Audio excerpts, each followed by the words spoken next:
Hello, Spurs fans. Welcome to The Game Is About Glory.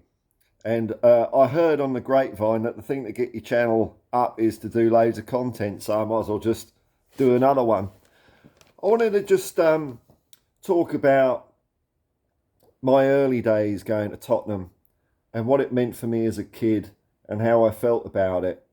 As the years go on, my memories of specific games and goals and instances has faded, and I think that's um, because I left England in '95. I really went to a lot of games in the '80s up to about 1990 before moving away to Sheffield. And I think once you stop going to, well, this is what I think for me anyway. When you stop going to games, you kind of haven't got that link with with your own past memories, so things start to fade a little bit. So for all those people that have managed to go to White Hart Lane for years and years, and I've heard there's an old guy called Howard that's on Steve Perriman's podcast, and he can like remember every single tackle and throw in since the '60s. That guy, because he's kept fresh with Tottenham. So my memories aren't anywhere near as good as that. But what I can clearly remember is the feeling that Tottenham gave me, especially when I first went to a game, and it was not long after Tottenham's triumph in the 1984 UEFA Cup final. There's a mate of mine at school, and one day he said, "Well, why don't we just go and see Tottenham?" So we did. And you know what? I can't remember who we played. I remember we won. I think we won 4-0 as well. Um, the players I can remember clearly. See, I can remember snapshots like Steve Perryman running in front of the shelf in front of me. Amazing. Um, Tony Galvin, Paul Miller, Glenn Hoddle. I mean, these players were just outstanding. But just the feeling of the game. I grew up in I suppose mainly like a white Irish Catholic background in the western suburbs of London, like Hayes, Uxbridge, West Drayton, Hillingdon, places like that. Steve Perryman country. Um, and really, when I went to Tottenham, it was an eye opener. It was an eye opener in such a good way because I'd come from this kind of homogenous um, one way of doing things upbringing, and all my friends and family were kind of similar. Whereas you walk in the gates through the turnstiles past the old duck at White Hart Lane, and you just see the first thing hit me. I remember it's such a broad church of people. You know, it's people from all walks of life.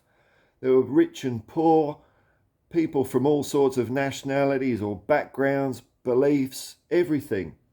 It was just this melting pot of humanity under one roof, all fighting and hoping for the same thing, that Spurs would go on, have a go, and win the day.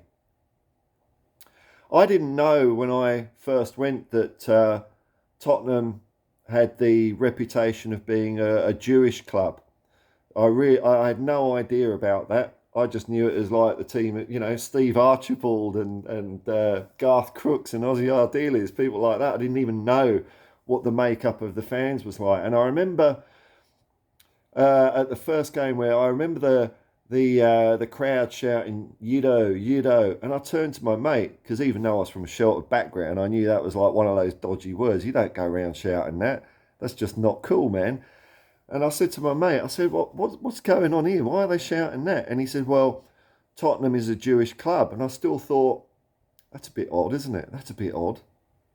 Anyway, I remember my first home game at Chelsea.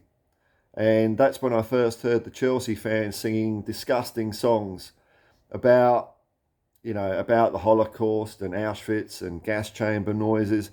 And then the whole of the shelf, man, the whole of the shelf with one voice, Yido, Yido, and that's when I knew. That's when I knew I was one of them. I was a Yido too, because you don't start picking on our fans about stuff like that. This was in the days where there were plenty of people around for whom the Second World War was a living memory, and the sacrifices and struggles and tragedy that people suffered. And I just couldn't believe how disgusting fans were on the opposing team to try and bring that back and rub it into a part of society that had this whole thing had affected more than anyone else. It was horrible. But when the whole crowd shouted in unison, that's when I felt really part of something. And over the years, I've really grown to appreciate that, because I'm not going to be political on this channel, but I think that reputation of Tottenham being Jewish has really kept let's just say, a sector of the population away that I have no truck for. So I'm with them. I stand with them. I remember having the most awful weeks at school. I hated school so much. Just as I suspect a load of people in the crowd, hated their jobs. There was a lot of working class people, or just the struggles of life that they'd gone through that were much more than my own. But you could go there and you could feel 10 feet tall, because that team was spectacular. That team was so good. You just didn't know what was going to happen next. And that's the beauty of football in general. It's better than any movie, any play, because unlike those, you've got no idea what's going to happen next. You're going to see 90 minutes of the drama of human life just unfold in front of you. And you've got no idea. You can be the best pundit on the world. You still have got no idea what's going to happen. And, it's such a cathartic place. The Shelf, for me, it was just like the best rock and roll gig in the world. When we scored, me and my mates, we used to get there a couple of hours early a lot of the time, especially if it was a big game, just to get behind one of those metal frames, so we could, have something to hang on to. And I remember when Spurs scored, either we'd be just crushed up against it with the weight of 15,000 people at your back. And I remember me and my mates just looking at each other and kind of shouting in agony and just laughing our heads off with ecstasy as well. And other times you'd just be picked and carried in the mosh pit 30, 40 feet from where you were. It was amazing. And I am going to talk from time to time about what football meant to me and how I think it's changed for the worst. And even though I think a lot of it has changed for the worst, football is still football when it comes down to it. The World Cup was a great example of football at its top level, just not failing to deliver. And I think a lot of the week-to-week league games we see at the moment, with the introduction of VAR and stewards telling you can't swear and sit down, it has taken away from it. You've kind of got to stifle it a little bit, whereas before it was just, it was such a release. It was such a release. And then discussing the game afterwards, the pros and cons, because there were no big screens, no no big action replays. You were just fully immersed in that moment of what was happening on the pitch. And it was glorious. It was glorious. And I saw us have some triumphs in those days. And no matter what, we just played this champagne brand of football. That's what we were known for. And that's what I want to come back to Spurs, For me, it's about the pure cathartic experience of sharing your life with these 22, or bugger the other 11. I don't know if I can swear yet on this channel, because I'm chomping at the bit to let a few go, man. You're sharing your life with those guys down on the pitch, those men on the pitch. And when you see them week in and week out, you get to have a feeling for who they are, because this is them. They're artists. They're expressing themselves to the best of their ability. They're leaving it all out there. And it's just an honour and a privilege to be part of that and to see that happening in front of you. The blood, the mud, the sweat, the tears. That hasn't quite gone. That hasn't quite gone. But that's what football is to me. It's not about the match day experience. It's not about having the longest bar in Europe, or whatever rubbish Tottenham parade themselves around these days, about fine dining. It's about standing on there with your fellow man that You don't know them from a bar of soap, but for some reason you're all bonded together as one, all wanting the same thing.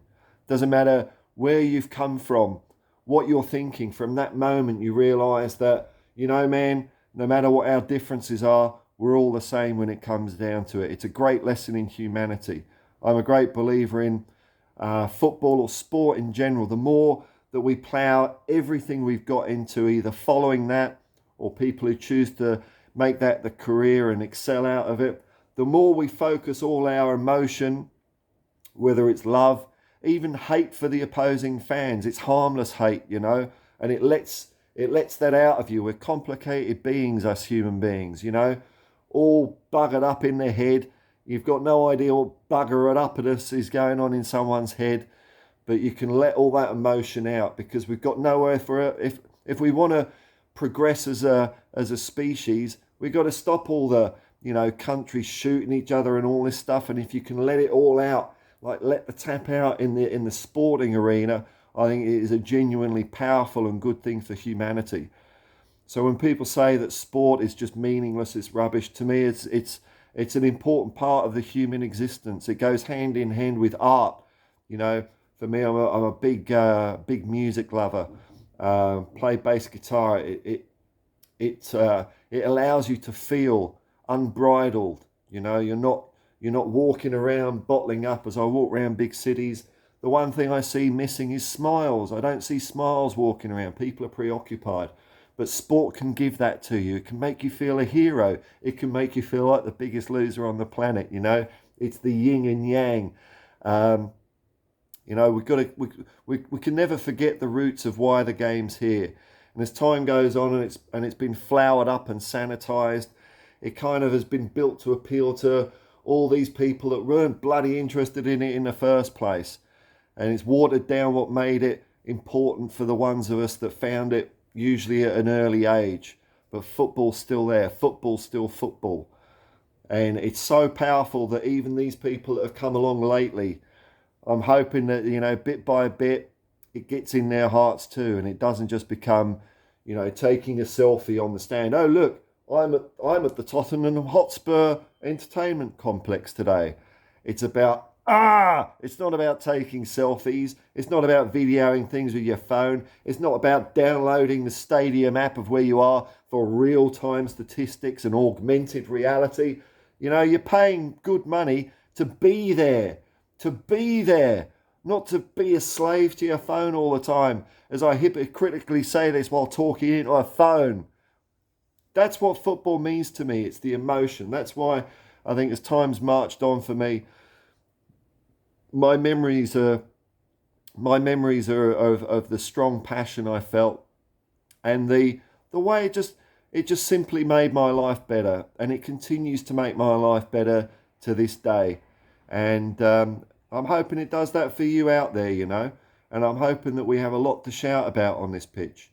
Anyway, there you go, a few of my early memories. This is what I'm going to do on this channel. It's going to be mainly ramblings about maybe good old days, whatever crosses my mind about football and Tottenham in general. Maybe as things start hotting up on the transfer market, I'll talk about that, but I tend to ignore all that. I don't watch much news, because for me, news these days is you read a headline and it'll say something like, Harry Kane told to leave Tottenham, and you think, oh my God, what's going on here? And then you read it and it's something like, on Talk Sport today, Darren Bent said Harry Kane... What? Who? Darren, who? You know, like, if it was Daniel Levy or Ange Postecoglou saying it, then that's a headline. But Harry Kane being told to leave by some random muppet? No, that's not news. So I don't get fooled by that stuff anymore. I don't click on it. I don't dirty my mind with these ramblings and, you know, advertisements for stuff. But there you go. As always, the game is about glory. Come on, you Spurs.